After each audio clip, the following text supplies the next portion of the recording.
माइंडस्टिक्स foundation ट्रस्टच्या या नवीन माहितीपूर्ण सादरीकरणात सर्वांचं स्वागत.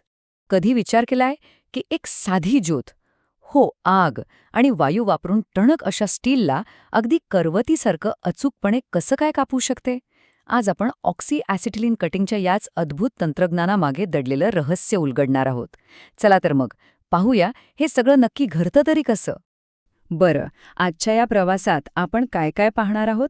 सगळ्यात आधी गॅस कटिंग म्हणजे नेमकं काय हे समजून घेऊ. मग त्यासाठी कोणती हत्यारं लागतात ते पाहू. त्यानंतर प्रत्यक्ष कटिंग कसं करतात त्याच्या पायऱ्या बघू. मॅन्युअल आणि मशीन कटिंगमध्ये काय फरक आहे ते जाणून घेऊ. आणि सगळ्यात शेवटी या सगळ्यामागे असलेलं विज्ञान तेही उलगडू.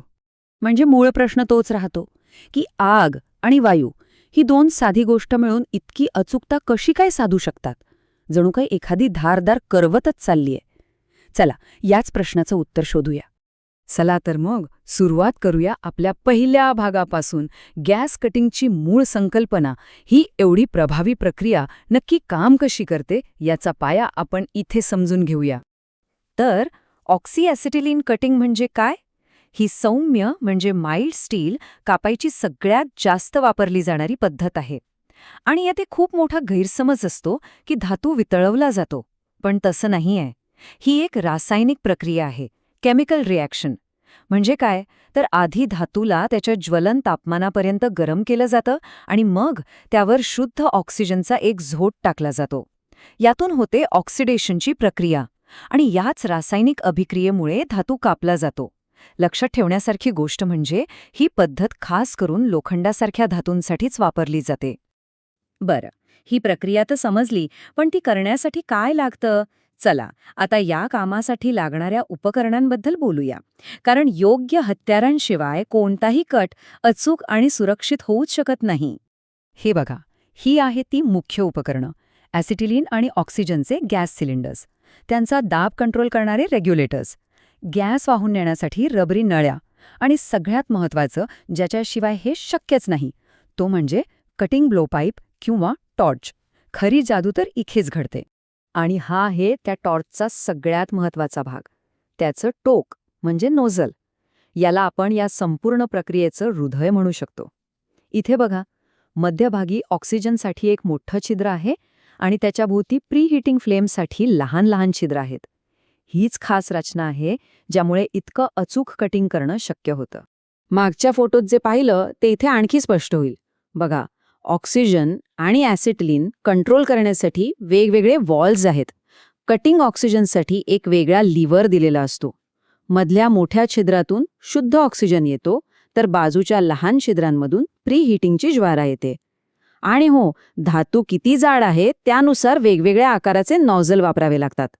उपकरणं तर पाहिलीत, पण आता प्रश्न आहे की यांचा वापर करून कटिंग करतात तरी कसं? चला आता थेट कटिंगच्या प्रक्रियेकडे वळूया आणि पाहूया हे सगळं मिळून कसं काम करतं. ही प्रक्रिया अगदी सोप्या 5 पायऱ्यांमध्ये होते. सगळ्यात आधी धातूच्या जाडीनुसार योग्य नॉझल निवडणं खूप महत्त्वाचं आहे. मग टॉर्च पेटवून एक न्यूट्रल फ्लेम सेट करायची, जी अगदी स्वच्छ आणि संतुलित उष्णता देते. तिसरी पायरी आहे धातूची कड तेजस्वी लाल होईपर्यंत गरम करणं. यामुळे तो रासायनिक अभिक्रियेसाठी तयार होतो. त्यानंतर कटिंग ऑक्सिजनचा लिव्हर दाबायचा की कट सुरू होतो आणि मग फक्त एका स्थिर गतीने टॉर्च पुढे नेत राहायचा की कट पूर्ण.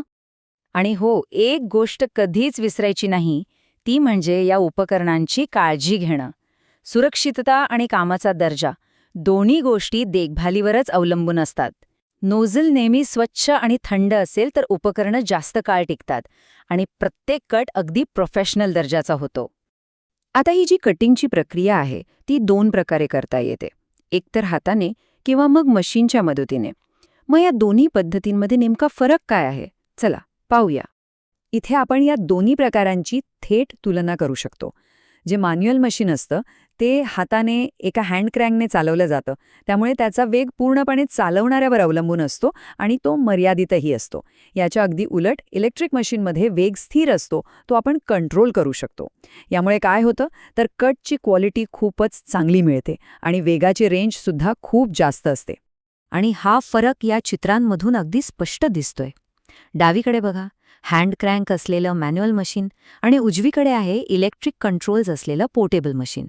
त्यांच्या रचनेत आणि कंट्रोल करण्याच्या पद्धतीत किती फरक आहे हे लगेच लक्षात येतं. चला, आता येऊया आपल्या शेवटच्या आणि सगळ्यात इंटरेस्टिंग भागाकडे. स्टील कापण्यामागे जी वैज्ञानिक जादू आहे ती आता आपण उलगडणार आहोत. हे पुन्हा एकदा लक्षात घेऊया, कारण हे खूप महत्वाचं आहे. या प्रक्रियेत स्टील वितळत नाही. ही एक अतिशय जलद पण नियंत्रित अशी रासायनिक अभिक्रिया आहे.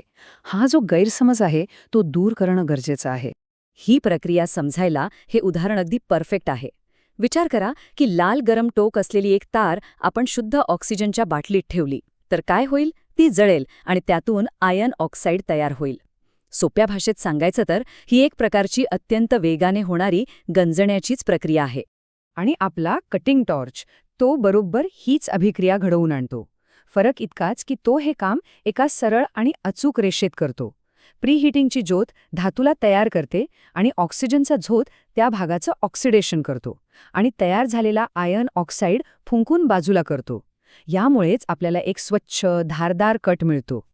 म्हणजे बघा, एका साध्या रासायनिक अभिक्रियेचा वापर करून आपलं जग कसं घडवलं जातं यावर विचार करण्यासारखं आहे नाही का? की आपल्या आजूबाजूला अशा आणखी कितीतरी अदृश्य शक्ती असतील ज्या आपल्या नजरेआड राहून आपलं जग चालवत आहेत